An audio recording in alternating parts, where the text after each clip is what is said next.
Good morning students. आज हम highway engineering का चैप्टर नंबर 5 पढ़ने वाले हैं, जो कि सड़क दुर्घटना और इक्विपमेंट्स के बारे में है। सड़क दुर्घटना के बारे में है और कुछ सड़क सामग्री के बारे में है कि सड़क में किस किस प्रकार की सामग्री होती है। तो सबसे पहले हम दुर्घटना पे आते हैं कि दुर्घटना होता क्या है।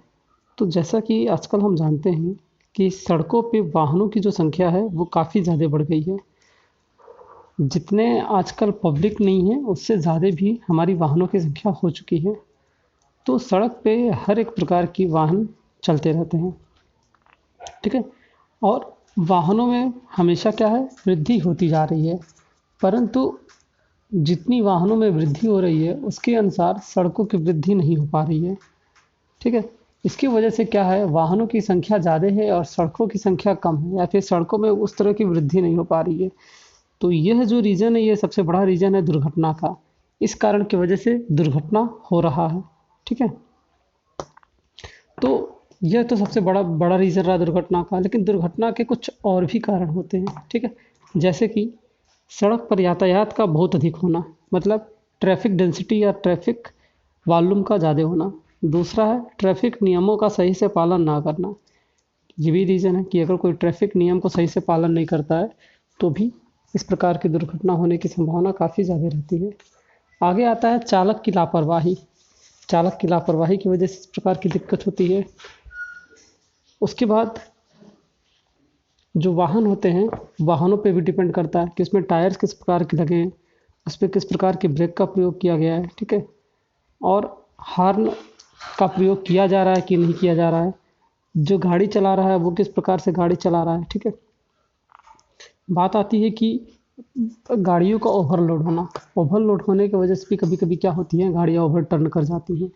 ये भी एक्सीडेंट का एक बहुत बड़ा रीज़न है। अगला रीज़न होता है पशु पक्षियों का। कभी कभी क्या होता है, ये वाहनों के मार्ग में पशु आ जाते हैं अचानक।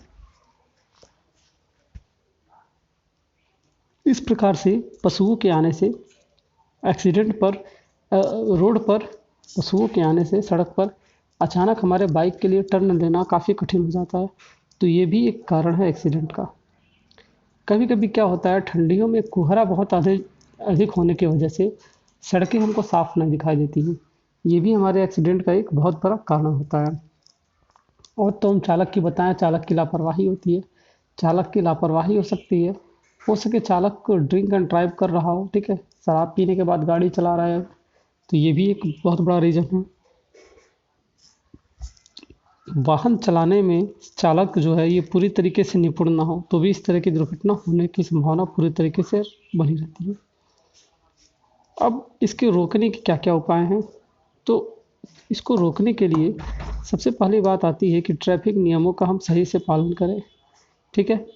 और यातायात जो है उसके लिए हम प्रॉपर डिजाइनिंग करें कि जो हमारी सड़कें होनी चाहिए वो किस प्रकार की, यातायात के लिए किस प्रकार होना चाहिए, उनकी चौड़ाई, उनकी लंबाई, इन सारी चीज़ों को हम फिक्स करें, ठीक है।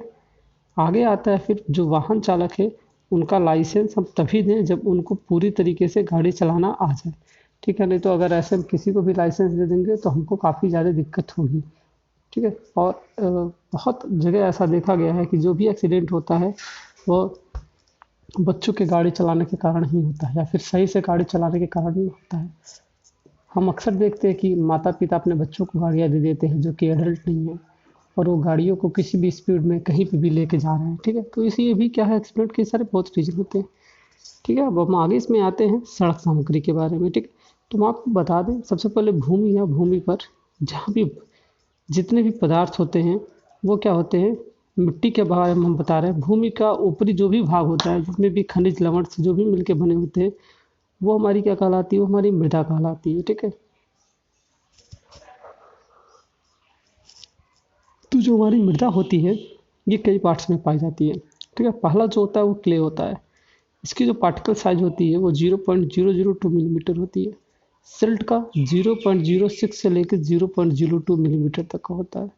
और जो हमारा सैंड होता है ये 0.06 से लेकर 0.02 मिलीमीटर तक का होता है। जो ग्रेवल की साइज होती है ये 2 मिलीमीटर से बड़ी होती है। उसके बाद आता है कंपोजिट सॉइल। कंपोजिट सॉइल क्या होता है, इसमें बहुत सारे सॉइल्स का मिक्सर होता है, ठीक है। ये जो होता है ये 40 से 50% होता है, ठीक है। और क्ले जो होता है, क्ले का जो परसेंटेज आता है वो 50% होता है। ठीक है, अब मृदा की कुछ प्रॉपर्टीज़ के बारे में आता है। जैसे पहला प्रॉपर्टीज़ का आता है कोहेसिव। तो कोहेसिव क्या होता है? कोहेसिव कहने का सेंस ये है कि जो मृदा होती है, मृदा में एक ऐसा फोर्स पाया जाता है कि जो मृदा के पार्टिकल्स होते हैं, सेम पार्टिकल्स के बीच में एक बल लगता है, जिसको हम क्या बोलते हैं, जिसको हम कोहेजन फोर्स कहते हैं। ठीक है, अब इससे होता क्या है? इससे ये होता है कि सेम मटेरियल के अगर दो चीज़ हैं, जैसे दो सॉयल है सेम मटेरियल का, सेम दो सॉयल है, तो उनके एटम्स के बीच में जो फोर्स लग रहा है उसको क्या कहते हैं? कोहेसिव कहते हैं। ठीक है ना। अब अगला प्रॉपर्टी हमारा आता है स्टेबिलिटी। स्टेबिलिटी मतलब क्या होता है? मिट्टी के पास कितनी स्ट्रेंथ है कि वो अपने आप को स्टेबल रख सके। ठीक है, अगर हम उस मिट्टी पे कोई भी स्ट्रक्चर बना देते हैं तो वो अपने आप को कितना स्टेबल रख पा रहा है, तो वो स्टेबिलिटी का संबंध है। आगे आती है परमेबिलिटी। परमेबिलिटी की मतलब होती है पारगम्यता। ठीक है, उस सॉयल में, वो जो सॉयल है, सॉयल्स की पास कितनी ज़्यादा पारगम्यता है। कहने का सेंस क्या है? वह अपने रंध्रों से कितने पानी को निकाल सकती है। ठीक है, परमेबिलिटी कहने का सेंस यही है कि जो सॉयल होते हैं, सॉयल के पोर्स होते हैं। ठीक है, तो अगर कोई सॉयल का लेयर है, ठीक है, उसको पानी से भर दिया जा रहा है, तो वो कितनी ज़्यादा पानी को बाहर निकाल सकता है, वो उसकी परमेबिलिटी कहलाती है। किसी भी चीज़ की परमेबिलिटी जितनी कम रहे वो उतनी अच्छी होती है। आगे आता है कंपैक्टेड। कंपैक्शन का मतलब क्या होता है? कंपैक्शन का सेंस ये होता है कि सॉयल से एयर वायर्स को रिमूव करना। सॉयल से हम जो एयर वायर्स रिमूव करते हैं, वो जो हमारा प्रोसेस कहलाता है, वो हमारा कंपैक्शन कहलाता है। ठीक है, तो जो कंपैक्शन, जिस भी मिट्टी में कंपैक्शन हो जाता है, हम उसको क्या बोलते हैं? कंपैक्टेड कहते हैं। आगे आता है प्लास्टिसिटी। प्लास्टिसिटी मिट्टी का एक ऐसा गुण होता है जो कि अगर हम मिट्टी को कोई भी आकृति दे देते हैं तो वो उस आकृति को क्या करता है? रीगेन किए रहता है। ठीक है, मतलब उनमें डिफॉर्मेशन नहीं आने देता है। आगे आती है बियरिंग कैपेसिटी।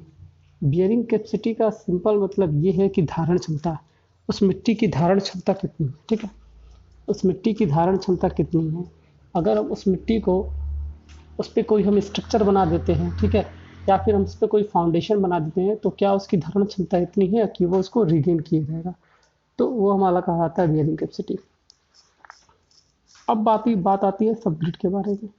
ठीक है, कि सबग्रिड क्या होता है? तो सबग्रिड जो सड़क होता है, सड़क का ये अर्ध अस्तर होता है, ये मिट्टी का बना होता है। ठीक है, इसको हम क्या बोलते हैं? इसको हम सबग्रिड कहते हैं। ठीक है, यह क्या करता है? जो सड़क पे पेवमेंट होता है उसको, उसकी स्थिरता को बनाए रखता है, और जो भी लोड पड़ता है रोड पे, वह क्या होता है? लेयर बाय लेयर ट्रांसफर होकर सबग्रिड पे आता है। फिर सबग्रिड इस लोड को क्या करता है? फाउंडेशन पे ट्रांसफर करता है। यह सड़क के लिए काफ़ी ज़्यादा ज़रूरी लेयर होता है। और हम आगे आ जाते हैं CBR टेस्ट के बारे में। कि CBR टेस्ट, अक्सर आप लोग सुनते होंगे CBR टेस्ट। ये टेस्ट मैंने आपको ऐसे पढ़ा चुका है, लेकिन फिर भी मैं एक बार बता देता हूँ। CBR टेस्ट होता है California bearing ratio test. CBR का जो परीक्षण किया जाता है, ये सड़क में निर्माण कार्य जो होते हैं, ये उनके लिए किया जाता है।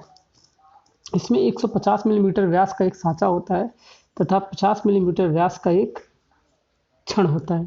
ठीक है, इसमें क्या होता है? इसमें रीडिंग पढ़ने के लिए दो अलग अलग डायल गेज लगे रहते हैं। ठीक है, इसमें हम क्या करते हैं कि एक सांचे में हम मिट्टी सैंपल भर देते हैं और ऊपर 2.5 किलो सरचार्ज वेट लगा देते हैं, और 96 घंटे के लिए हम उसको क्या करते हैं? पानी में भिगा देते हैं। हम 96 घंटे बाद उस पर लोडिंग लगा के ये चेक करते हैं कि वह 2.5 मिलीमीटर और 5 मिलीमीटर के पेनिट्रेशन पर कितना कितना वो दबा है। ठीक है, सॉइल कितना ज़्यादा दब रहा है, वो कितने ज़्यादा स्ट्रेंथ को ले रहा है। ठीक है ना, तो हमेशा देखा जाता है कि 2.5 मिलीमीटर पे उसकी स्ट्रेंथ अच्छी आती है और 5 मिलीमीटर पे स्ट्रेंथ कम आती है। लेकिन अगर कभी ऐसा हो कि 5 मिलीमीटर पे लगातार स्ट्रेंथ अधिक आ रहा हो, तो हम 5 मिलीमीटर वाले वैल्यू को ले लेते हैं। CBR निकालने का फार्मूला हमारा होता है 2.5 मिलीमीटर या 5 मिलीमीटर पे जो भी हमारा डिस्प्लेसमेंट हो रहा है, जो भी हमारा विस्थापन हो रहा है, बटे जो हमारा एक्चुअल, जो हमारा स्टैंडर्ड विस्थापन है। ठीक है, अब बात आती है आगे एग्रीगेट की बात या मिलावे की बात। तो एग्रीगेट या मिलावा क्या होता है? पत्थरों के छोटे छोटे टुकड़े होते हैं, उनको हम क्या कहते हैं, उनको ही हम मिलावा कहते हैं। ठीक है, सड़क में मिलावे की मात्रा लगभग 75 से लेकर 90% तक होता है। जैसा कि आप जानते हैं कोई भी सड़क होती है इसमें लगभग 75 से 90% तक मिलावा ही होता है। ठीक है, इसकी आवश्यकता इसलिए पड़ती है क्योंकि ये अच्छी ढंग से स्ट्रेंथ प्रोवाइड करता है और ये वाइब्रेशन को काफ़ी हद तक क्या करता है, रिड्यूस करता है। यह दो टाइप का होता है, एक फाइन एग्रीगेट या कोर्स एग्रीगेट। कोर्स एग्रीगेट क्या होता है, कोर्स एग्रीगेट में बड़े बड़े एग्रीगेट्स आते हैं और फाइन एग्रीगेट जो होता है ये छोटे प्रकार का होता है। ठीक है, अब बात आती है सड़क मिलावे के मुख्य गुण के बारे में आता है। तो सबसे पहला जो गुण है ये विटामिन से चिपक होना चाहिए। मतलब अगर कोई अच्छा मिलावा है तो इसकी जो बॉन्डिंग है वो विटामिन से इसकी बॉन्डिंग अच्छी होनी चाहिए। दूसरा आता है टिकाऊपन। टिकाऊपन कहने का सेंस क्या है, अगर हम इसको सड़क पर प्रयोग कर रहे हैं या किसी मौसम में हम इसको प्रयोग कर रहे हैं तो यह जस के तस हर एक मौसम में बनी रहनी चाहिए। मतलब ये मजबूत होनी चाहिए और ये टिकाऊ होनी चाहिए। आगे आती है कठोरता। ठीक है, यह विटामिन के साथ फिक्स होने पर इसमें कठोरता होनी चाहिए। ठीक है, इसमें अपघर्षण कम से कम हो सके। ठीक है, अपघर्षण कम से कम होने का मतलब रोड जो है वो कम से कम खिंचेगा। आगे आता है आकार के बारे में। ठीक है, इसका जो आकार होना चाहिए वो नुकीला होना चाहिए। ठीक है, जिसको हम फ्लैंकनेस भी कहते हैं। नुकीले आकार का होगा तो क्या होगा, इसमें बाइंडिंग अच्छी रहेगी। बहुत ज़्यादा फ्लैंकीनेस भी नहीं होना चाहिए, हल्का फुल्का फ्लैंकीनेस होना चाहिए। उसके बाद आगे आता है चीमड़पन। चीमड़पन में क्या होता है, चीमड़पन भी एक इसकी प्रॉपर्टी होती है और एक इसका टेस्ट भी आता है चीमड़पन का। इसमें क्या होता है, वाहनों का जो भार होता है उसको सहन करने के लिए मिलावे में पर्याप्त चीमड़पन होना चाहिए। मतलब इतना ज़्यादा उसमें टफनेस हो, हम टफनेस की बात करने की, अगर सड़क पर किसी भी प्रकार की इम्पैक्ट लोडिंग पड़ रही है तो वो क्या हो, वो उस लोड को क्या करे, सह सके। अब आगे आता है बाइंडिंग मटेरियल की बात। तो बाइंडिंग मटेरियल में सबसे पहले हम बात करेंगे बिटुमन की। होते हैं तो बहुत सारे टाइप्स के, जैसे बिटुमन हो गया, एस्फाल्ट हो गया, टार या कोल टार हो गया, आगे आता है सीमेंट। तो जो हमारा बिटुमन होता है, बिटुमन हमारा क्या है, हाइड्रोकार्बन्स का एक मिक्सचर होता है और यह हमारा अर्धठोस या गैस अवस्था या तरल अवस्था तीनों में पाया जाता है। जो हमारा पेट्रोलियम होता है, पेट्रोलियम का जब हम प्रभाजी आश्वन करते हैं तो प्रभाजी आश्वन बार बार प्रभाजी आश्वन करने पे हमको क्या होता है, यह पदार्थ मिलता है। ठीक है, कम तापमान पर यह काफ़ी कठोर रहता है और भंगुर रहता है तथा अधिक तापमान पे क्या हो जाता है, पिघल कर बहना शुरू कर देता है। ठीक है, इसकी पर्याप्त क्या होती है, इसमें पर्याप्त तरलता होनी चाहिए। ठीक है, तभी इसको अच्छा माना जाता है। पानी के साथ बिटुमन की सतह पर पपड़ी नहीं होनी चाहिए। ठीक है, अगर हमारी बिटुमन है कहीं पे और उस पर उसके ऊपर पानी है तो उसमें पपड़ी नहीं जमनी चाहिए, ये इसकी क्वालिटी होती है। आगे आता है एस्फाल्ट। एस्फाल्ट क्या होता है, जो खनिज पेट्रोलियम है होते हैं, खनिज पेट्रोलियम से प्राकृतिक रूप से होने वाले प्रभाजी आश्वन को एस्फाल्ट कहा जाता है। एस्फाल्ट और बिटुमन में ये अंतर है, एस्फाल्ट जो होता है ये नेचुरली इसका प्रभाजी आश्वन किया जाता है, लेकिन जो हमारा बिटुमन होता है वो हमारी फैक्ट्रियों में इसको बनाया जाता है। ठीक है, तो इसमें होता है, ये दो तरीके से होता है, ये एक रॉक एस्फाल्ट होता है, दूसरा होता है लेक एस्फाल्ट। ठीक है, जब जो हमारा रॉक होता है, रॉक में हमारा लगभग 15 से 20% के करीब एस्फाल्ट पाया जाता है और जो बाकी होता है 80% के करीब वो हमारा रॉक होता है। तो जब हम रॉक से एस्फाल्ट को एक्सट्रैक्ट करते हैं तो उसको हम रॉक एस्फाल्ट कहते हैं। और सेम जब हम किसी लेक से एक्सट्रैक्शन का काम करते हैं तो उसको हम बोलते हैं लेक एस्फाल्ट बोलते हैं। ठीक है, लेक में भी क्या होता है, लेक के नीचे हमारी एक पानी की जो सतह होती है ना, पानी के सतह के नीचे क्या होता है, एक मोटे लेयर में काई टाइप का जम जाता है। ये बाद में हम इसको क्या करते हैं, फिल्टर करके एस्फाल्ट के रूप में यूज में ले लेते हैं। अब आगे आता है जो हमारा एग्रीगेट होता है उसके टेस्ट के बारे में आता है। तो टेस्ट तो चूंकि हमारे सारे हो चुके हैं, हमने सारे टेस्ट आपको लैब में करवा दिए थे, लेकिन फिर भी यहाँ कुछ टेस्टों के नाम हम बता देते हैं जिसको फर्दर हम आगे डिस्क्राइब करेंगे। जैसे होता है हमारा एब्रेशन टेस्ट। एब्रेशन टेस्ट को हम लॉस एंजलस एब्रेशन मशीन से करते हैं। उसके बाद आता है इम्पैक्ट टेस्ट। इम्पैक्ट टेस्ट जो होता है, इम्पैक्ट टेस्ट हम इसलिए करते हैं कि हमारा टफनेस पता चल सके कि उसका टफनेस कितना है। क्रशिंग वैल्यू हम इसलिए पता करते हैं कि उसकी स्ट्रेंथ पता सके कि हाँ उसकी स्ट्रेंथ कितनी है, मीन्स उसकी हार्डनेस कितनी है। मेनली हम यहाँ हार्डनेस के बारे में भी पता करते हैं क्रशिंग टेस्ट। ठीक है, उसके बाद आता है साउंडनेस टेस्ट। ठीक है, उसके बाद एक आता है वाटर एब्जॉर्बेशन टेस्ट। ठीक है, तो ये 5 प्रकार के टेस्ट होते हैं। टेस्ट तो और भी होते हैं। ठीक है, साउंड टेस्ट में क्या किया जाता है, इसको हम बता देते हैं चूँकि साउंड टेस्ट आप लोग नहीं पढ़े हैं। साउंड टेस्ट में क्या होता है, मौसम के प्रभाव का पता लगाया जाता है। ठीक है, इसमें क्या करते हैं, मिलावे के साथ सूखे तथा सोडियम सल्फेट तथा मैग्नीशियम सल्फेट के घोल में 16 से 18 घंटे तक क्या किया जाता है, उसमें मिलाया जाता है। इसके बाद प्रतिदर्श को 110 प्लस माइनस 5 डिग्री सेल्सियस पर क्या किया जाता है, सुखाया जाता है। इसके बाद यह प्रोसेस 8 से 10 बार दोहराया जाता है, ठीक है। फिर इस प्रतिदर्श को हम क्या करते हैं, छान कर निकाल लेते हैं और इससे यह पता करते हैं कि इसमें टूट फूट कितनी मात्रा में हुई है, ठीक है। उपरोक्त जांच को लगभग हम 10 बार दोहराते हैं तथा अगर भार में 12% की कमी आ जाए तो हम मान जाते हैं कि ये टेस्ट हमारा सही है। वाटर एब्जॉर्बिशन तो आप पढ़ ही चुके हैं, ठीक है। बाद में वाटर का वेट, बाद में इस मटेरियल का वेट 24 घंटे बाद जो हम उसको पानी में भिगाए हैं, और पहले का वेट W2/W1 मल्टीप्लाइड बाई 100 इस तरह आ जाता है। उसके बाद बिटुमन के कुछ टेस्ट करते हैं, जैसे कि penetration test, viscosity test, softening point test, flash and fire point test, उसके बाद डक्टिलिटी टेस्ट आता है, ठीक है। तो सबसे पहले हम पढ़ते हैं पेनिट्रेशन टेस्ट के बारे में। पेनिट्रेशन टेस्ट में क्या करते हैं, इस परीक्षा में जो बिटुमन होता है उसके कड़ेपन का पता लगाया जाता है कि बिटुमन में कितना ज़्यादा डक्टाइल है, ठीक है।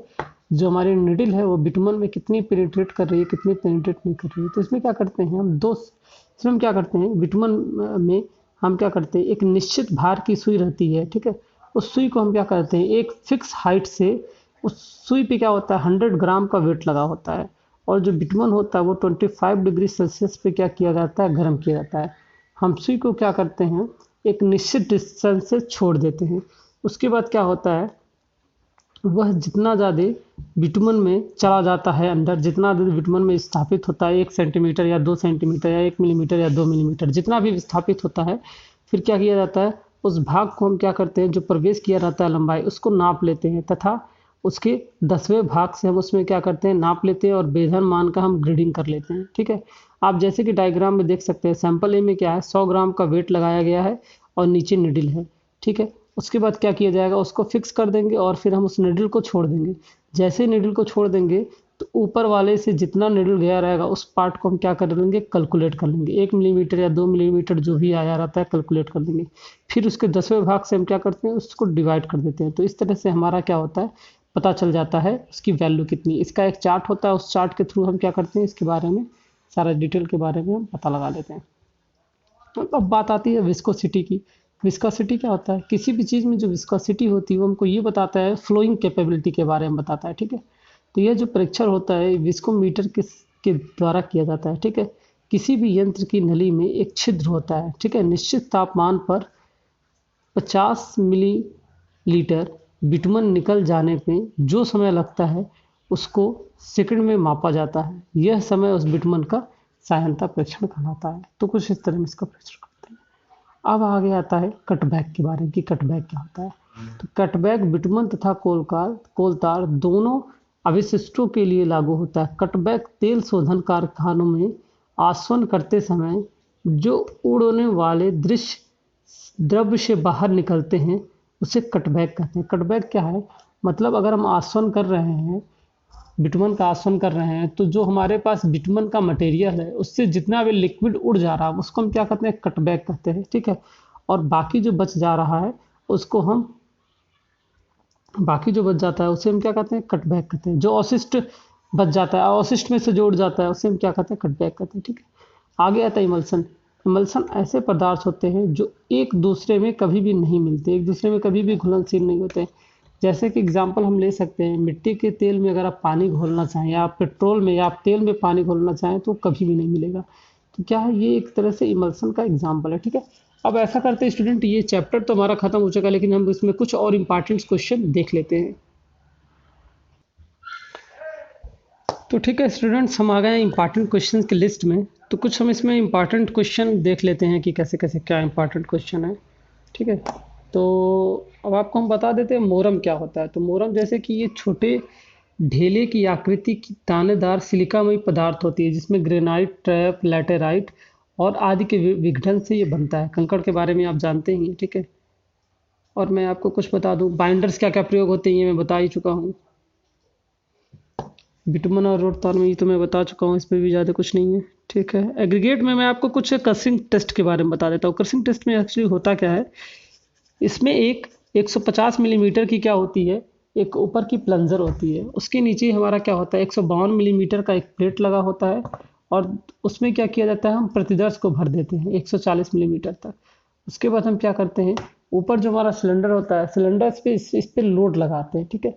और लोड लगा के जो चूरा उसका बच जाता है, उस चूरे का वेट कर लेते हैं, और जो बाकी हमारा मटेरियल बच जाता है हम उसका वेट कर लेते हैं। तो W2/W1 मल्टीप्लाइड बाई 100 से हम इसका वेट निकाल लेते हैं।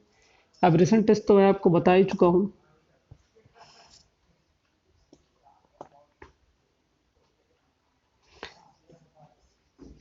ठीक है, अब बात आती है कि इम्पैक्ट टेस्ट। इम्पैक्ट टेस्ट का भी सेम प्रोसेस होता है, ठीक है। तो आते हैं हम नेक्स्ट चैप्टर में। तो स्टूडेंट, हम चैप्टर 6 में आ गए हैं। चैप्टर 6 में हम पढ़ने वाले हैं सड़क के कंस्ट्रक्शन के बारे में। तो सबसे पहले हम आपको बताना चाहते हैं कि रोड पेवमेंट क्या होता है। तो सड़क का ऊपरी भाग, ऊपरी वह भाग जिस पर गाड़ियाँ चाहिए चलती हैं, ठीक है, वह भाग हमारा क्या कहलाता है, वह पेवमेंट कहलाता है। यह अक्सर पक्के का भाग होता है, ठीक है, यह अक्सर पक्का वाला भाग होता है, ठीक है। यह दो प्रकार से हो सकता है, या तो फ्लेक्सिबल हो सकता है या जो रिजिड हो सकता है। फ्लेक्सिबल को हम बोलते हैं लचीला भाग, और दृढ़ रिजिड के बोलते हैं दृढ़ भाग। तो फ्लेक्सिबल क्या होता है, लचीला यातायात होता है, ठीक है। यह भार पड़ने पे क्या होता है, लचकता है। इसकी जो फ्लेक्सुरल स्ट्रेंथ होती है वो बिल्कुल ना के बराबर होती है, ठीक है। और यह जो पेवमेंट होता है, यह क्या करता है, यह लोड को एक स्थान मतलब एक लेयर से दूसरे लेयर पे ट्रांसफर करता है। ये लेयर बाय लेयर इसका क्या होता है, ट्रांसफरिंग होता है, मतलब गेन टू गेन इसमें लोड ट्रांसफर किया जाता है। इसको बनाने के लिए हम बिटुमन का प्रयोग करते हैं, ठीक है। और यह जो होता है ये काफ़ी इफिशिएंटली और काफ़ी आसानी तरीके से कहीं पे भी बनाया जा सकता है। जैसे कि आप डायग्राम में देख सकते हैं, ये 4 लेयर्स का होता है। अगर हम बॉटम टू टॉप की बात करें तो जो सबसे पहला लेयर होता है वो सॉइल सबग्रेड होता है। उसके बाद सब बेस होता है, फिर बेस होता है, और सबसे ऊपर का जो लेयर होता है उसको सरफेस या फिर बेयरिंग कोर्स के बारे में बोला जाता है। अब बात आती है रिजिड पेवमेंट के बारे में। तो रिजिड जो पेवमेंट होता है, इसकी जो फ्लेक्सुरल स्ट्रेंथ होती है वो बहुत ज़्यादा होती है। इस वजह से ये क्या होते हैं, काफ़ी ज़्यादा दृढ़ होते हैं। ये सीमेंट कंक्रीट स्लैब के बने होते हैं, जिनमें हम रीइंफोर्समेंट का भी प्रयोग किया जाता है, ठीक है। और इसको हम डायरेक्ट सॉयल सबग्रेड के ऊपर हम क्या करते हैं, बिछा देते हैं। तो आप देख सकते हैं इसमें मेनली 3 ही लेयर होते हैं। पहला जो होता है वो सॉयल सबग्रेड होता है, फिर ऊपर हम बेस बनाते हैं, और बेस के ऊपर हम क्या करते हैं, सीमेंट कंक्रीट की स्लैब रख देते हैं। अगला टॉपिक हमारा आता है कि फंक्शन ऑफ पेवमेंट। पेवमेंट के फंक्शंस क्या क्या होते हैं, फंक्शन पेवमेंट के कंपोनेंट क्या क्या होते हैं। तो 4 होते हैं, जैसे हम आपको बताएं। पहला होता है सबग्रेड या फिर सॉयल सबग्रेड। यह जो होता है वो सबसे निचला परत होता है, और यह जो होता है समार्थ मतलब स्ट्रेंथ दान करने के लिए सबसे ज़्यादा ज़रूरी होता है। इस वजह से हम इसको अच्छे से कंपैक्शन इसका कर लेते हैं, ठीक है। यह टोटल मिट्टी का बना होता है। उसके बाद आता है सब बेस। सब बेस क्या होता है, ये अर्ध स्तर के ऊपर स्थित होता है, ठीक है। यह सतह भी मिट्टी और कम दाब वाली बालू का बना होता है। इसमें भी क्या होता है, मिट्टी होता है, बालू होता है, और हल्के फुल्के कंक्रीट या टूटे फूटे गिट्टियों से बनाई जाती है, ठीक है। यह भी क्या करती है, यह जल निकासी और आदि चीज़ों के लिए काफ़ी कामदायक लाता होता है, ठीक है। अगर हम इसमें बालू का प्रयोग करेंगे और गिट्टियों का प्रयोग करेंगे तो अगर हमारा पानी भरता है तो पानी हमारा रिस्क के चला जाएगा, और वैसे की वैसी हमारी स्ट्रेंथ बनी रहेगी। अब आगे आता है बेस के बारे में। तो यह गिट्टी और पत्थर के टुकड़ों को ग्रेडिंग करके बनाया जाता है, ठीक है। यह इंटरलॉकिंग की वजह से काफ़ी ज़्यादा उत्तम और काफ़ी ज़्यादा भार सहन करने में यह मदद करता है। तो हम एक बात जान लेते हैं, जो हमारा बेस लेयर होता है सबसे ज़्यादा जो लोड होता है यही वियर करता है, ठीक है। उसके बाद हमारा आता है सबसे ऊपर का लेयर, जो इसको हम वियरिंग कोर्स करते हैं, जहाँ पे हमारी गाड़ी की टायरों का डायरेक्ट कांटेक्ट होता है, ठीक है। यह जो लेयर होता है वो बिटुमन बिटुमन सड़क में बिटुमन का, और कंक्रीट की सड़क में कंक्रीट का बनाया जाता है। इस वाले सतह को इस तरह से हम बनाते हैं कि इसमें वर्षा का जल जो है बिल्कुल भी अंदर प्रवेश ना करे, और इसमें हम कैम्बर प्रोवाइड कर देते हैं, जिसके हेल्प से जो वर्षा का पानी है वो साइड साइड शोल्डर से होते हुए ड्रेन को चला जाता है, ठीक है। अब बात आता है सड़क का आधार तैयार करना, कि हम सड़क का आधार कैसे तैयार करते हैं। तो इसके कुछ स्टेप्स होते हैं, आप उसको जान लीजिए। सबसे पहले क्या करते हैं, सड़क संरेखण के अनुसार सड़क की अर्ध स्तर भराव तथा कटाव दोनों में हो सकता है, ठीक है। सड़क का जो आधार होता है वो निम्न चरणों में कुछ तैयार किया जाता है। सबसे पहले क्या करते हैं, सड़क की पट्टी की सफाई करते हैं, मतलब जो सड़क का लेयर होता है उसकी हम सफाई करते हैं। उसके बाद हम उस पर अलाइनमेंट करते हैं। अलाइनमेंट करने के बाद हम बेंचमार्क लगाते हैं, फिर हम उसकी लेवलिंग करते हैं। बेंचमार्क लगा लिए कि हाँ हमारा कहाँ कहाँ पे क्या हमारी एलिवेशन मतलब हमारा क्या है, उसके बाद हम लेवलिंग कर लेते हैं। लेवलिंग करने के बाद वहाँ का रिड्यूस लेवल बैकवर्ड फॉरवर्ड सारे तरीके की हम रीडिंग ले लेते हैं। उसके बाद हम क्या करते हैं, भराव तथा कटाव के लिए मतलब एम्बैंकमेंट और फिलिंग के लिए हम क्या करते हैं, वहाँ पे हर जगह हम खूंटियाँ लगा देते हैं जिस भी प्रकार से हमको आवश्यकता पड़ती है। फिर उसके बाद आता है ग्रेडिंग करने के बाद हम वहाँ पे क्या करते हैं, सड़क का प्रोफाइल तैयार कर लेते हैं, कंस्ट्रक्शन तैयार कर लेते हैं। उसके बाद हम वहाँ पे जो भी हमारा सुपर एलिवेशन है, कैम्बर है और ग्रेडियंट है, ये तीनों चीज़ हम क्या करते हैं, वन बाई वन हम वहाँ पे प्रोवाइड करते हैं। उसके बाद आता है कि अगर मिट्टी ठीक है तब तो कोई ज़रूरत नहीं है, उस मिट्टी पे आराम से बना सकते हैं। लेकिन उसके बाद आता है सॉइल स्टेबलाइजेशन का, कि अगर वहाँ की मिट्टी किसी भी तरीके से कमज़ोर है तो हमको क्या करना पड़ेगा, हमको सॉइल स्टेबलाइजेशन करना पड़ेगा। तो सॉइल स्टेबलाइजेशन करने के बहुत सारे तरीके हैं। जैसे पहला तरीका होता है मैकेनिकल मेथड। मैकेनिकल मेथड में हम क्या करते हैं, रोलर की सहायता से, वाइब्रेटर्स की सहायता से, बड़े बड़े ट्रैक्टर्स की सहायता से, जो ग्रेडर होता है, जो पेवर होता है, इन सब की सहायता से हम क्या करते हैं, उसको उस पर रन करवा के हम क्या करते हैं, उसको उसकी कंपैक्शन करते हैं। ठीक है, उसकी कंपैक्शन करते हैं। जब बार बार उसको गाड़ी चलती है तो वहाँ क्या होता है, जो वाटर वायर्स होता है, बहुत कम वाटर वायर्स और ज़्यादा मात्रा में एयर वायर्स क्या होते हैं, रिमूव हो जाते हैं। ठीक है, दूसरा होता है लाइम स्टेबलाइजेशन। चूने का हम क्या करते हैं, चूने का भी प्रयोग करते हैं। मिट्टी में हम क्या करते हैं, चूने को मिला के उस पर छिड़क देते हैं। तो चूने से क्या होता है, जो भी उसमें मॉइस्चर होता है वो ख़त्म हो जाता है। आगे आता है सीमेंट का। सीमेंट भी यही काम करता है, बाइंडिंग का काम करता है। तो हम जब उसमें सीमेंट का भी प्रयोग सेम चूने की तरह ही करते हैं। आगे आता है बिटुमन। हम कभी कभी क्या करते हैं, जब कीचड़ जैसी स्थिति बन जाए तो हम उसमें बिटुमन को भी प्रयोग करते हैं। बिटुमन को मिक्स करके हम क्या करते हैं, उसके लेयर्स में मिला देते हैं। उसके बाद आता है बाई इलेक्ट्रिकल्स। इलेक्ट्रिकल्स में हम क्या करते हैं, बड़े बड़े हीटर की सहायता से हम क्या करते हैं, उसमें उसको इलेक्ट्रिसिटी से हम कनेक्ट करके इसको क्या करते हैं, उसके मॉइस्ट कंटेंट को हटाते हैं। फिर आगे आता है केमिकल फ्लाई एश का भी हम प्रयोग करते हैं। फ्लाई एश को मिट्टी के साथ मिला के यूज़ करते हैं। और बहुत सारे तरीके के कैल्शियम केमिकल्स होते हैं। ठीक है, बहुत सारे तरह के कैल्शियम केमिकल होते हैं। जैसे कि मैं आपसे बता दूं कि लाइम ही एक तरह का केमिकल हो गया। ठीक है, उसके बाद केरोसिन हो गया, और भी तरह के केमिकल्स हम उस पर क्या करते हैं, मिला के और उसमें अलग अलग तरह के प्रयोग करते हैं। ठीक है, इससे भी क्या होता है, हमारा सॉइल स्टेबलाइज होता है। तो हमको ज़्यादा सॉइल स्टेबलाइजेशन से मतलब नहीं है, बस आप इसमें कुछ चीज़ याद रखिए, जैसे मैकेनिकल हो गया, इलेक्ट्रिकल हो गया, लाइम, बिटुमन और सीमेंट, बस आप इतना याद रखिए, इससे ज़्यादा आवश्यकता नहीं है। ठीक है, आगे आता है कि WBM सड़कें क्या होती है। तो WBM के बारे में जैसे मैं आपको बताऊं, पहले भी मैं आपको बता चुका हूं कि मैकैडम एक साइंटिस्ट हैं जो कि सर्वेयर जनरल ऑफ इंग्लैंड हुआ करते थे। तो इन्होंने मैकैडम मेथड बनाया। मैकैडम के दो मेथड थे, एक था WBM और दूसरा था WMM। WBM को हम लोग बोलते हैं वाटर बाउंड मैकैडम और दूसरा होता है वेट मिक्स मैकैडम। ठीक है, तो इसमें क्या होता है, इसमें हम क्या करते हैं, एग्रीगेट ग्रेवल को चूने के पानी के साथ मिक्स करके या नॉर्मल पानी का उस पर छिड़काव करके क्या करते हैं, रोलिंग करते हैं। इस तरीके से 7.5 से लेकर 10 सेंटीमीटर के बीच में इसकी मोटाई होती है, प्रत्येक लेयर की मोटाई होती है। और हम इसको इसी रोलिंग के द्वारा बनाते हैं। ठीक है, यहाँ पे पानी छिड़क देते हैं या फिर चूने का जो पानी होता है उसको छिड़क के हम इसकी रोलिंग करते हैं। आगे आती है इसकी निर्माण विधाई। तो निर्माण जो विधि है ये भी बाकी की तरह से, मैं सबसे पहले हम इसमें क्या करते हैं, सड़क पट्टी जो होती है उसकी सफाई करते हैं, सड़क का संरेखण करते हैं। उसके बाद हम क्या करते हैं, इसमें बेंचमार्क लगाते हैं। फिर हम इसमें खूंटियाँ लगाते हैं कटिंग और एम्बैंकमेंट के लिए। ठीक है, उसके बाद हम क्या करते हैं, जो किनारे किनारे शोल्डर्स होते हैं उसके लिए जगह बनाते हैं। फिर इसमें 75 मिलीमीटर की 2 परतों को हम क्या करते हैं, कॉम्पैक्टेड करते हैं। ठीक है, और बीच में जो स्थान होता है उस पर मोटी मोटी गिट्टियाँ बिछा देते हैं।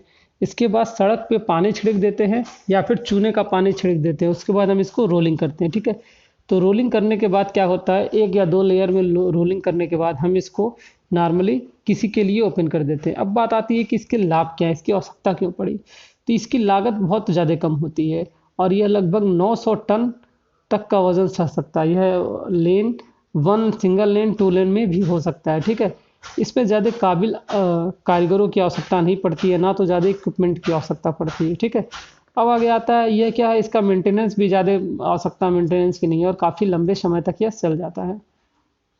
अब बात आ गई है इसकी हानियाँ की।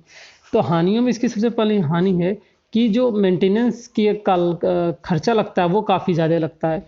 जो वेदरिंग इफेक्ट होता है, जैसे ठंडी गर्मी और ठंडी जाड़ा बरसात, ये सब जो अलग अलग टाइप्स के मौसम होते हैं, इन मौसम में क्या होता है, यह रोड बहुत ज़्यादा ख़राब होता है।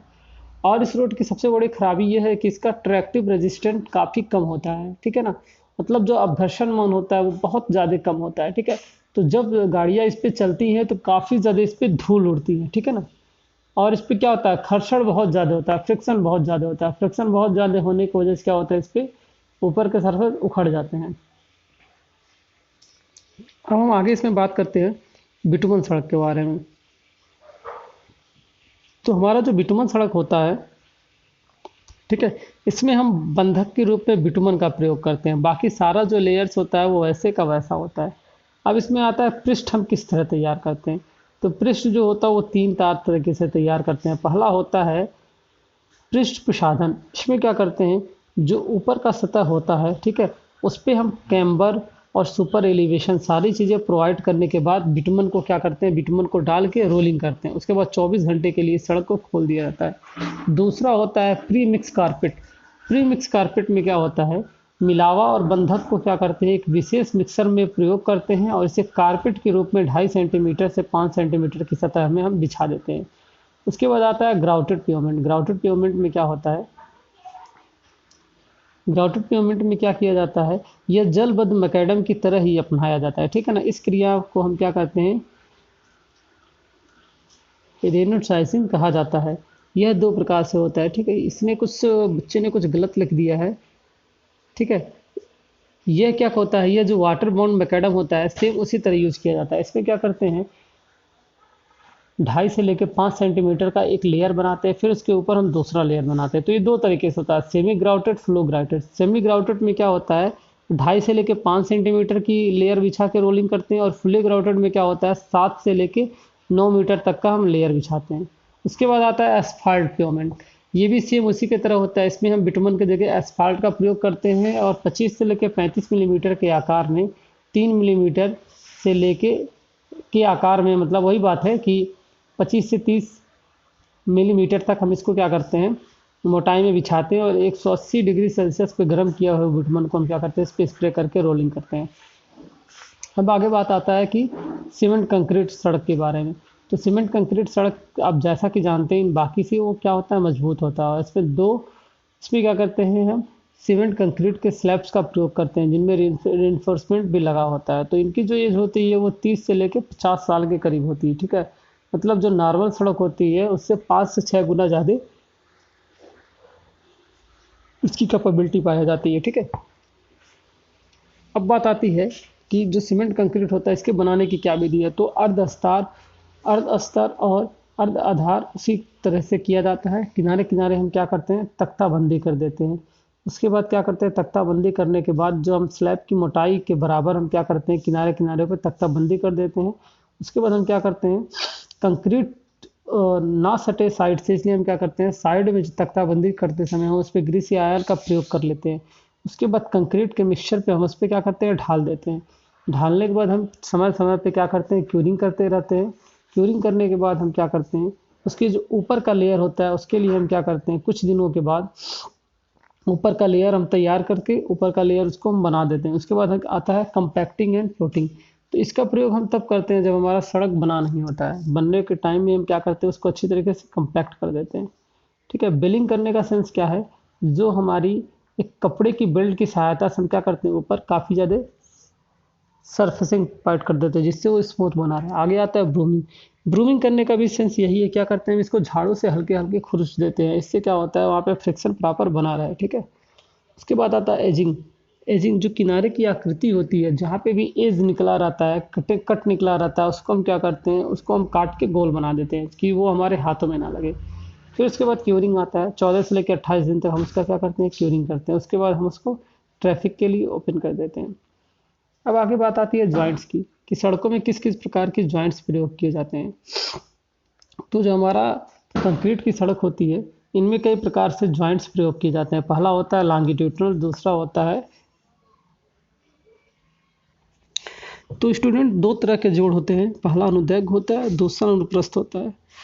अनुदैर्घ्य को हम लॉन्गिट्यूडनल करते हैं और दूसरा ट्रांसवर्स होता है। लॉन्गिट्यूडनल का सेंस ये है कि जो हम लंबाई की दिशा में देते हैं, तो लंबाई की दिशा में हम 3 तरीके के जोड़, 3 या 4 तरीके के जोड़ दिए थे, और बाकी आता है ट्रांसवर्स, ठीक है। तो हम आगे पढ़ते हैं कि ट्रांसफर्स क्या होता है, तो सॉरी लॉन्गिट्यूडल क्या होता है। तो लॉन्गिट्यूडल में जैसा मैं आपको पता है कि जिस लंबाई की दिशा में, सड़क की लंबाई की दिशा में दोनों पटरियों के बीच में 4.5 सेंटीमीटर की चौड़ाई में एक जोड़ दिया जाता है, ठीक है। इसे हम सेंटर लाइन जोड़ भी कहते हैं, ठीक है। दूसरा आसार ट्रांसफर्स। ट्रांसफर्स क्या होता है, यह लंबाई की दिशा के अनुप्रस्थ दिशा में दिया जाता है, ठीक है, अर्थात लंबाई की दिशा के लंबवत दिया जाता है, ठीक है। यह क्या होता है, इसको निम्न भागों में विभाजित किया जाता है। पहला होता है प्रसार जोड़। प्रसार जोड़ का मतलब एक्सपेंशन जोड़। कभी गर्मियों में क्या होता है, जब रोड कभी कभी एक्सपेंड होने के लिए फ्री होती है, क्योंकि इसमें बार्स होते हैं, तो ये एक्सपेंड होता ही होता है हल्का फुल्का, ठीक है। जिसको एक्सपेंड होने के लिए हम क्या करते हैं, बीच में, दोनों सड़क के बीच में हम क्या करते हैं, कुछ रबराइज मटेरियल्स को भर देते हैं कि जिस तरीके से अगर ये एक्सपेंड होना चाहे तो फ्री रहे एक्सपेंड होने के लिए। दूसरा आता है कंस्ट्रक्शन जोन। कंस्ट्रक्शन में क्या होता है, तापमान में कमी होने के कारण जो स्लैब होती हैं, इनके बीच में क्या होता है, संकुचन होता है। संकुचन होने की वजह से क्या है, ये अपनी लंबाई को कम करते हैं। इस वजह से भी क्या करते हैं, जो रबराइज हमारा मटेरियल होता है वो इस तरह का होता है कि हल्के फुल्के तरह से फैल भी सके, ठीक है। तो उसको एडजस्ट कर लेता है। आगे आता है ऐंठन जोड़, जिसको हम ट्विस्टिंग जॉइंट भी कहते हैं, ठीक है। यह क्या होता है, जब वाहन एक साइड में चलती हैं या फिर वाहनों का जो लोड है वो एक साइड में अधिक आता है, तो इससे क्या होता है कि एक साइड पर लोड अधिक, एक साइड पर लोड कम आता है, तो जो हमारा स्लैब होता है उसमें ट्विस्टिंग उत्पन्न होता है, ठीक है। उस ट्विस्टिंग को कम करने के लिए हम क्या करते हैं, जो अनुप्रस्थ जोड़ें होती हैं, ठीक है, उनमें हम डाबल छड़ का प्रयोग करते हैं। अब आगे आता है कंस्ट्रक्शन जॉइंट। कंस्ट्रक्शन जॉइंट में क्या होता है, ठीक है, हर आधे या आधे किलोमीटर से अधिक पे हम क्या करते हैं, निर्माण जोड़ का प्रयोग करते हैं। निर्माण जोड़ हमारा क्या होता है कि 30 मीटर से अधिक समय के लिए मतलब रखा जाता है, ठीक है। इसमें क्या होता है, यह मोनोलिथिक बनाने का प्रयोग किया, मतलब क्या ये बोला जाता है कि अगर 10 मीटर का एक स्लैब है तो 10 मीटर के स्लैब के बाद दूसरा 10 मीटर का स्लैब होगा, तो इन दोनों के बीच में एक जॉइंट प्रोवाइड करते हैं और इनको हम क्या करते हैं, एक्सपेंशन जॉइंट से जोड़ देते हैं और इसकी हम मोनोलिथिक कास्टिंग करते हैं। मोनोलिथिक मतलब दोनों को एक साथ ही हम जोड़ते हैं, ये हमको ऐसा प्रतीत होता है, ठीक है ना। अब उसके बाद आती है कि सीमेंट कंक्रीट रोड के क्या क्या लाभ होते हैं। तो आपको जैसे बताएं, इसकी एज काफ़ी ज़्यादा होती है, ठीक है। इसमें दरारें कम पड़ती हैं, पानी के प्रभाव से इसको कोई इफेक्ट नहीं होता है, इसमें फ्रिक्शन की वैल्यू कम होती हैं, ये जो सड़कें होती हैं वो ज़्यादा प्रबलित होती हैं, ठीक है। इनमें रेजिस्टेंट काफ़ी कम होता है, ठीक है। अब इन सड़कों की कुछ हानियाँ भी हैं। इनकी जो लागत होती है, इनिशियल कास्ट होती है, वो काफ़ी ज़्यादा होती है और इसके डिज़ाइनिंग के लिए अच्छे इंजीनियर्स की आवश्यकता पड़ती है और इसको बनाने के लिए कुशल कारीगरों की भी आवश्यकता होती है, ठीक है। इनमें क्या होता है, इनमें जो वाहनें गुजरती हैं तो काफ़ी ज़्यादा शोर सुनाई देती हैं, ठीक है। तो इसके कुछ इस तरह से बेनिफिट रहें और इसमें कुछ नुकसान रहे। तो इस तरह से हमारा चैप्टर जो 6 है, चैप्टर 6 का जो ये टॉपिक है सारा ख़त्म होता है। तो अगर हम देखते हैं कुछ शॉर्ट टाइम होगा तो हम चैप्टर 6 में हम क्या करते हैं, इसके कुछ क्वेश्चंस भी पढ़ लेते हैं। तो स्टूडेंट अब हम इस तरह कुछ इंपॉर्टेंट क्वेश्चन भी देख लेते हैं चैप्टर नंबर 6 का। जैसे कि हम आपको बता दें निर्माण स्तर क्या होता है या फॉर्मेशन लेवल क्या होता है। तो जिस लेवल से हम सड़क बनाना चालू करते हैं, अगर हम किसी गड्ढे से सड़क बनाना चालू कर रहे हैं तो उस लेवल से ऊपर का जो सतह होता है, जो वेयरिंग कोर्स तक का सतह होता है, वेयरिंग कोर्स तक का, वो हमारा फॉर्मेशन लेवल कहलाता है, ठीक है। इसको हम क्या करते हैं, जो हमारा निर्माण स्तर होता है वो सामान्य भूमि तल से हम क्या करते हैं, हल्का सा ऊपर की तरफ बनाते हैं, ठीक है। कि जो हमारा हाई फ्लड लेवल है या फिर इस तरह की दूरी है उससे हल्का सा ही ऊपर हम बनाते हैं, ठीक है। कि अगर कुछ क्रिटिकलिटी पड़ गया या कोई आपदा आ गई तो हमारी जो सड़क है वो हल्की सी ऊंची रहेगी, ठीक है। अब बात आती है कि स्टेबलाइजेशन तो हम आपको बता ही चुके हैं। हाँ, रासायनिक स्टेबलाइजेशन में जैसे कि हम कुछ केमिकल्स का नाम भूल गए थे तो हम आपको बता देते हैं। जैसे इसमें हो गया सोडियम क्लोराइड और कैल्शियम क्लोराइड, इन दो चीज़ों का हम उपयोग करके बनाते हैं, ठीक है। और कुछ इंपॉर्टेंट चीज़ अगर मुझे दिखी तो मैं आपको बता दूंगा यहाँ पे।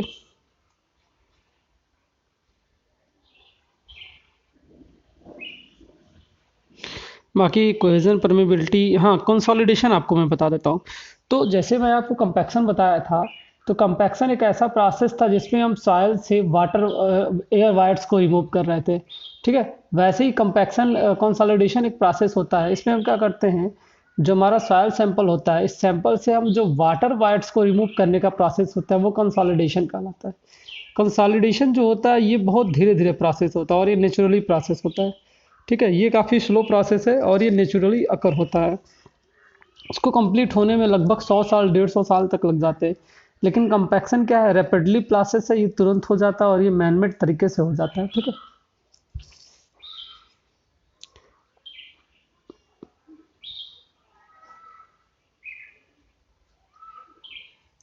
अब बात आती है कि अगर हम कहीं किसी ऐसे जगह रोड बना रहे हैं कि जहां हमको फिलिंग की आवश्यकता है, तो वहां पे हम फिलिंग किस तरह करते हैं। तो फिलिंग करने के लिए हम सबसे पहले क्या करते हैं कि वहां पे जितने भी घास फूस होते हैं उसको हटा लेते हैं। जो सड़क का ऊपर का सतह होता है उसको 15 से 20 सेंटीमीटर तक हटा लेते हैं। उसके बाद हम क्या करते हैं, वहाँ पे हम ऑप्टिमम मॉइस्चर कंटेंट तक मिट्टी को भरते हैं। ठीक है, मतलब कि मिट्टी की कुटाई जो हम करते हैं वो अधिकांश अनुकूलतम जलांश तक करते हैं। ठीक है ना, मतलब मिट्टी को हम इस तरह कॉम्पैक्ट कर देते हैं कि उसमें मॉइस्चर का कंटेंट जो है, मॉइस्चर कंटेंट उसमें बना रहे। उसके बाद हम क्या करते हैं, उसमें 8 से 10 टन के रोलर से हम क्या करते हैं, रोल करते हैं। ठीक है, उसके बाद जहाँ तक हमको मिट्टी भरना होता है उस तरह से हम मिट्टी को वहाँ पे भर देते हैं। मिट्टी को भरने के बाद जो स्लोप हमको प्रोवाइड करना होता है उस तरह से हम उसका स्लोप प्रोवाइड कर देते हैं। तो ये तो हमारा इसका प्रोसेस रहा। अब हमको कुछ खड़ंजे के बारे में बता दें। ठीक, खड़ंजा क्या होता है, तो जैसे आपको गांव में देखते हैं जो ईंटों के रोड बनाए जाते हैं, ठीक है, उसको हम खड़ंजा कहते हैं। ये क्या होता है, ये कम वर्षा वाले क्षेत्रों के लिए उपयुक्त रहता है। यह सड़क काफ़ी कम समय में बन जाता है। इसको बनाना तथा मरम्मत इसका काफ़ी आसान होता है। इसके लिए काफ़ी कम रुपए का खर्च होता है, काफ़ी कम हो जाता है। ठीक है, और इसमें क्या होता है, इसमें स्थानीय अगल बगल से हमको ईंट भी मिल जाते हैं और पत्थर हो गया, गिट्टी हो गया, डामर हो गया, ये सारी चीज़ें लाने की आवश्यकता नहीं होती है।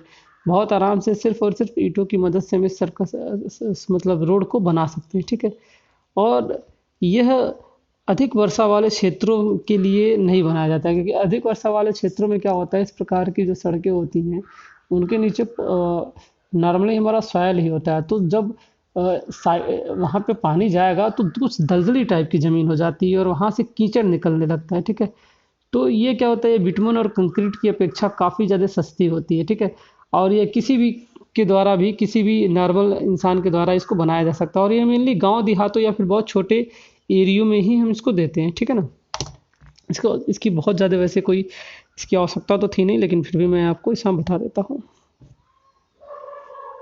और मैं कुछ इंपॉर्टेंट क्वेश्चन देखता हूँ तो मैं आपको बता दूंगा।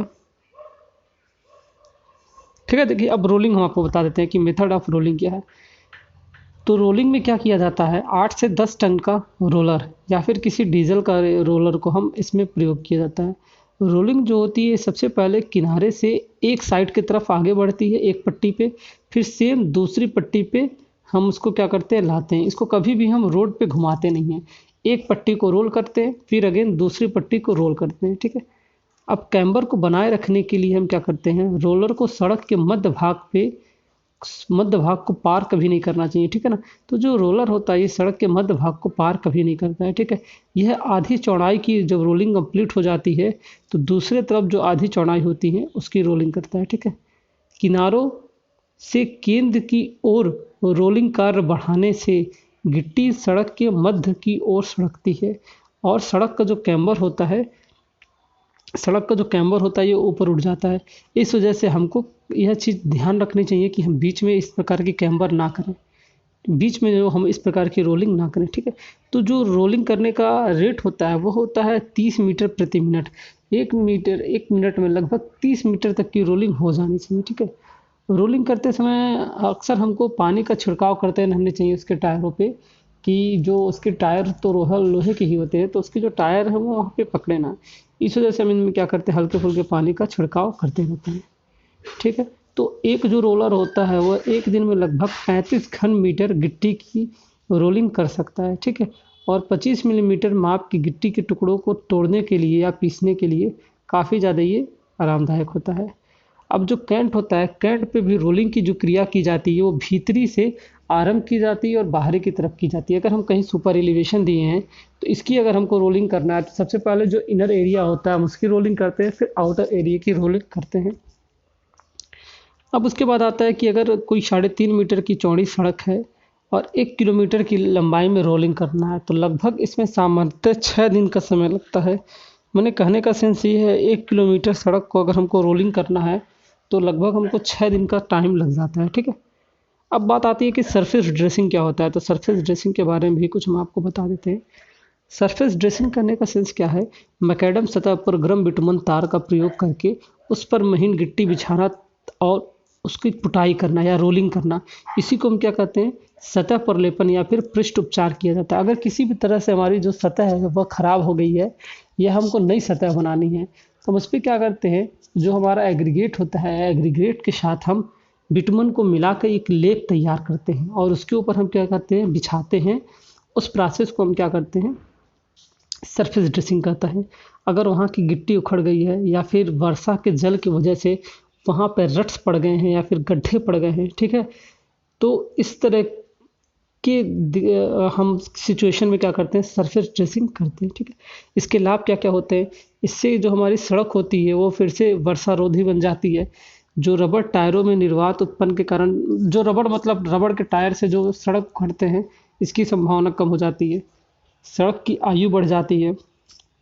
सड़क सतह क्या होता है, साफ और सुंदर दिखाई देने होता है। इस पे हम काफ़ी अच्छे और काफ़ी तेज़ तरीके से चल सकते हैं। सड़क टायरों में क्या होता है, निष्घर्षण काफ़ी कम हो जाता है। पैदल चलने वाले यात्रियों के लिए भी काफ़ी ज़्यादा आसान हो जाता है। और जो वाहन होती है उसको शक्ति कम लगानी पड़ती है और कम शक्ति लगती है तो फ्यूल की भी बचत होती है और यात्रा हमारी सुखद हो जाती है। सरफेस ड्रेसिंग में हम मेनली क्या करते हैं, जो हमारा मेन लेयर होता है, मेन लेयर को तो हम बिछाते ही बिछाते हैं, लेकिन उसके ऊपर जो बहुत छोटी वाली गिट्टी होती है, सबसे छोटी वाली गिट्टी 2 मिलीमीटर, 1 मिलीमीटर की, 3 मिलीमीटर की जो गिट्टी होती है, उसको हम क्या करते हैं, जो बिल्कुल छर्री टाइप का होता है, उस गिट्टी को हम क्या करते हैं, बिल्कुल हम अच्छे से बिटुमन के साथ मिक्स कर देते हैं। तो इससे क्या होता है कि जो हमारी सड़क पे हल्की फुल्की गड्ढे होते हैं वो भी भर जाते हैं। तो वो जब पूरी तरीके से भर जाते हैं तो हमारा रोड क्या है, 100% स्मूथ, एकदम मक्खन की तरह रोड बन जाता है। ठीक है, अब बात आती है कि सरफेस ड्रेसिंग की क्या क्या प्रक्रिया है, इसका क्या क्या इसका स्टेप होता है। तो इस स्टेप को भी हम समझा देते हैं। इसका जो पहला स्टेप होता है वह, अगर किसी भी प्रकार के वहाँ पे गड्ढे हैं, लीक्स हैं या फिर रट्स हो गए हैं या फिर किसी भी प्रकार की लहर बन गई है तो हम सबसे पहले क्या करते हैं, उसको साफ़ कर देते हैं। उसमें हम गिट्टी को क्या करते हैं, गिट्टी को कूट के उसमें हम गिट्टी की भर देते हैं। सड़क की सफाई कर देते हैं और 5 से 10 मिलीमीटर तक हम क्या करते हैं, हल्का हल्का उसको गड्ढा कर लेते हैं या फिर ऊपर से हम उसकी सतह को क्या करते लेते हैं, छील लेते हैं। अब उसके बाद जहाँ जहाँ जो जो हमारी दिक्कत हुई है वहाँ पे 110 ± 5 डिग्री सेल्सियस पे गर्म किया गया बिटुमन, और बिटुमन का ग्रेड जो है 80/100, 80/100 के ग्रेड को हम वहाँ पे क्या करते हैं, पहले बिछा देते हैं। ठीक है ना, मतलब वहाँ पे हम क्या करते हैं, पूरी तरीके से वहाँ पे बिटुमन को भर देते हैं और बिटुमन को बिछा देते हैं। उसके बाद 9 से 12 मिलीमीटर की गिट्टी को हम क्या करते हैं, गिट्टी को वहाँ पे अच्छे तरीके से समान रूप से बिछाते हैं। ठीक है, गिट्टी को बिछाने के बाद हम क्या करते हैं, 6 से 8 टन वाला रोलर लेते हैं और रोलर से हमें उसकी क्या करते हैं, कुटाई करते हैं। उन्हें रोलर इस पे चलाते हैं। ठीक है, रोलर चलाने के बाद वही एक कोट तो तैयार हो जाता है। उसके बाद हम क्या करते हैं, जो हमारा सड़क का आधार होता है उससे 2 सेंटीमीटर या 2.5 सेंटीमीटर की मोटाई में हम क्या करते हैं, फिर से उसके ऊपर एक लेयर लगाते हैं और फिर से चलाते हैं। इससे क्या होता है, हल्का सा वो सतह ऊंचा रहता है तो वो क्या होगा, बार बार जब उस पर रोड पे वो चलते हैं गाड़ियाँ तो वो बराबर हो जाता है। उसके बाद आता है यातायात के लिए खोलना। फिर हम 24 घंटे के बाद पश्चात क्या करते हैं, पूरे यातायात को खोल देते हैं। और जब भी हम सरफेस ड्रेसिंग करते हैं तो कहीं एक जगह की नहीं करते हैं, पूरी की पूरी सड़क की हम सरफेस ड्रेसिंग कर देते हैं। ठीक है, अब हम कुछ और क्वेश्चंस देखते हैं आपके लिए इम्पोर्टेंट की इम्पोर्टेंट क्या होता है। कारपेट कैसे डाला जाता है ये तो हम आपको बता दिए। हाँ, अब बात आती है जो कंक्रीट की पेवमेंट होती है वह कितने प्रकार की होती है। तो ये निम्नतः 3 प्रकार की होती है, ये भी तो आपको बता ही दी हैं। ठीक है, सीमेंट ग्राउटेड पेवमेंट होता है, सैंडविच सीमेंट मैकेडम पेवमेंट होता है और प्री मिक्स कारपेट होता है, ये भी तो हम आपको बता दिए। तो इस तरीके से लगभग हम इसमें सारी चीज़ें आपको बता दिए हैं। कुछ बचता नहीं है लेकिन हम फिर भी देख लेते हैं, अगर कुछ बचे तो हम आपको बता दें।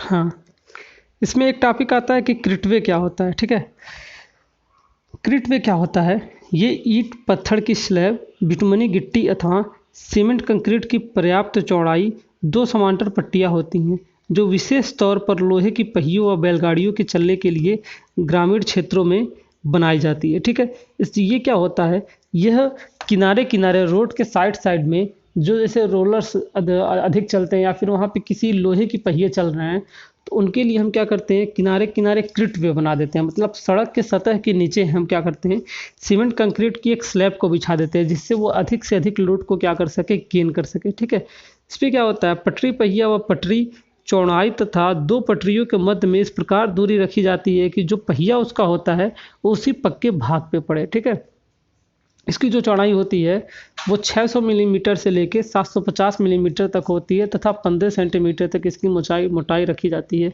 और जो केंद्र से इसकी दूरी होती है वो लगभग 1.5 मीटर के करीब होती है।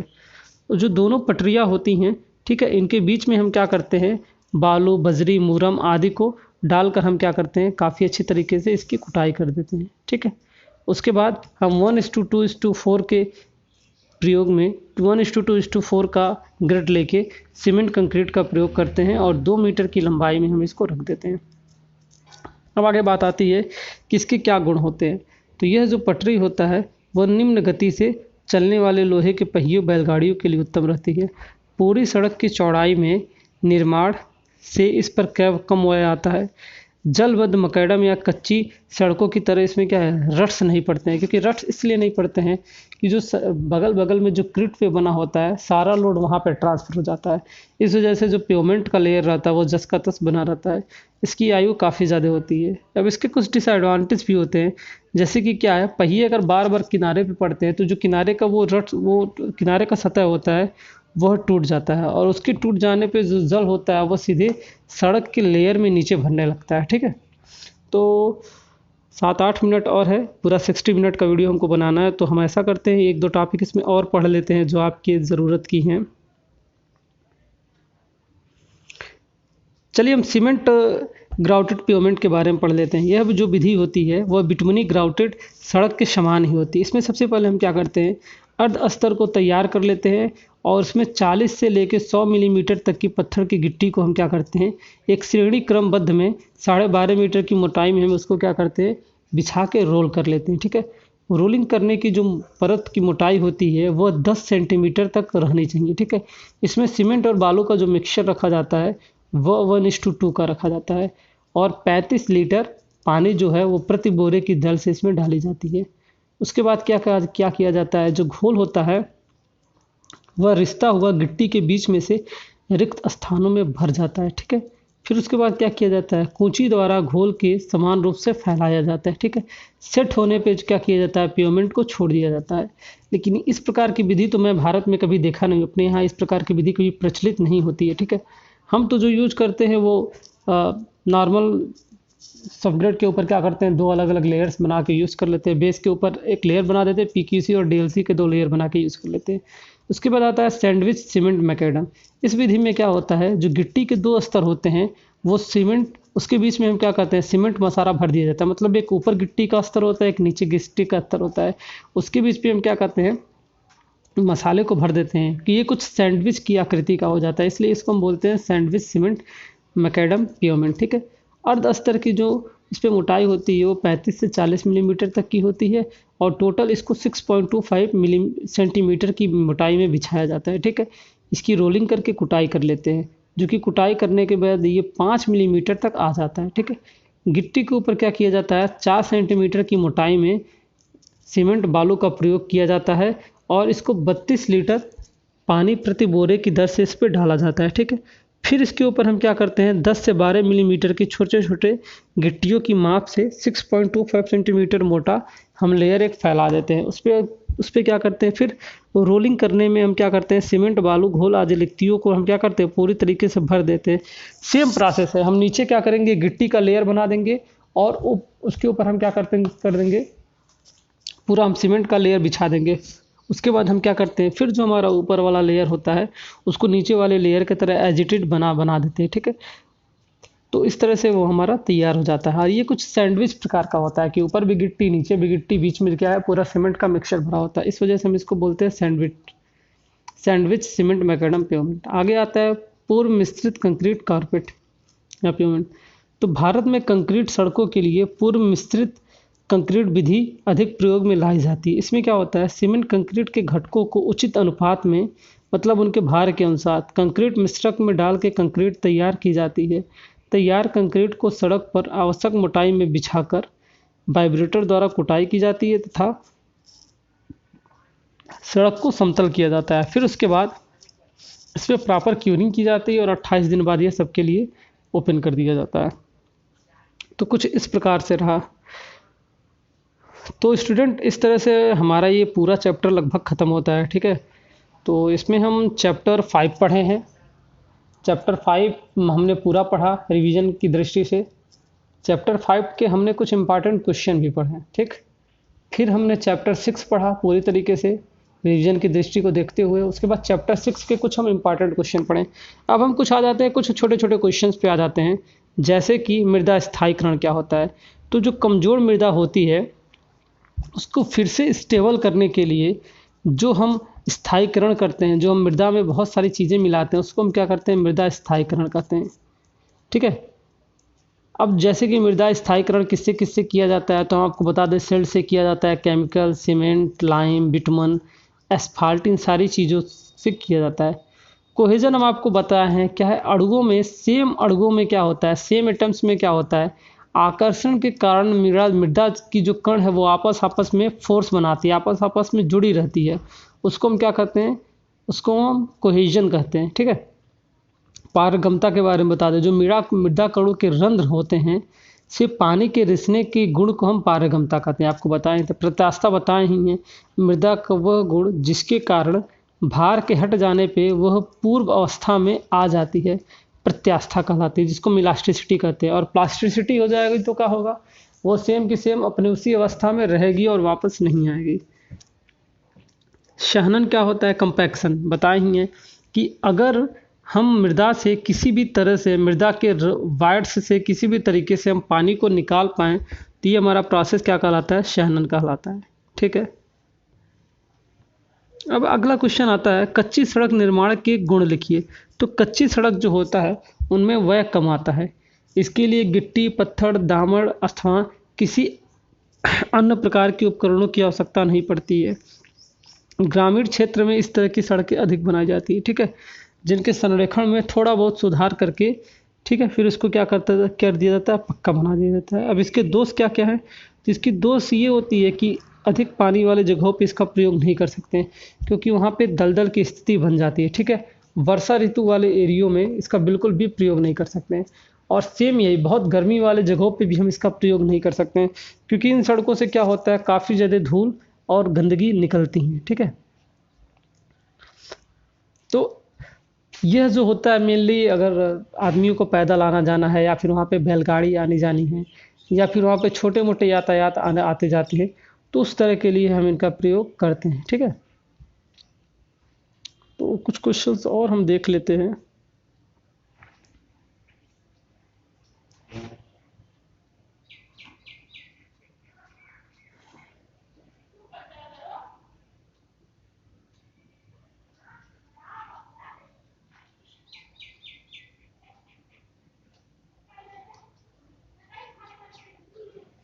हाँ, आपको बता दें हम शियर रेजिस्टेंस के बारे में क्या होता है, जिसको हम अपरूपण प्रतिरोध भी कहते हैं।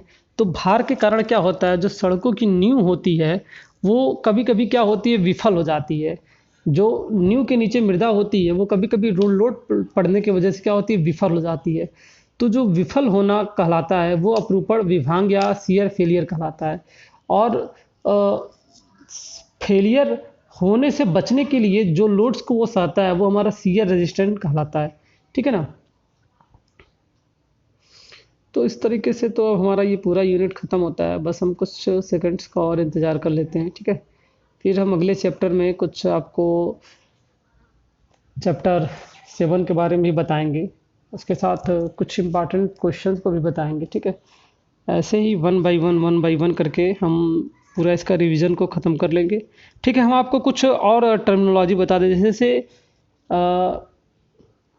मेटेलिक सरफेस क्या होता है। अगर कोई पूछ लेता है आपसे मेटेलिक सरफेस क्या होता है, तो जो हमारा ऊपर का वियरिंग कोर्स होता है चूँकि वो काफ़ी ज़्यादा मजबूत होता है, इसलिए हम कभी कभी उसको मेटेलिक सरफेस भी कहते हैं। ठीक है, उसको वियरिंग कोर्स, मेटेलिक कोर्स या मेटेलिक सरफेस के नाम से भी हम उसको जानते हैं। ठीक है, तो चलते हैं अब स्टूडेंट, इस तरह से तो हमारा पूरा ख़त्म होता है। ठीक है, हम बाकी फिर आपसे हम नेक्स्ट वीडियो में मिलते हैं। ठीक है, ओके, थैंक यू।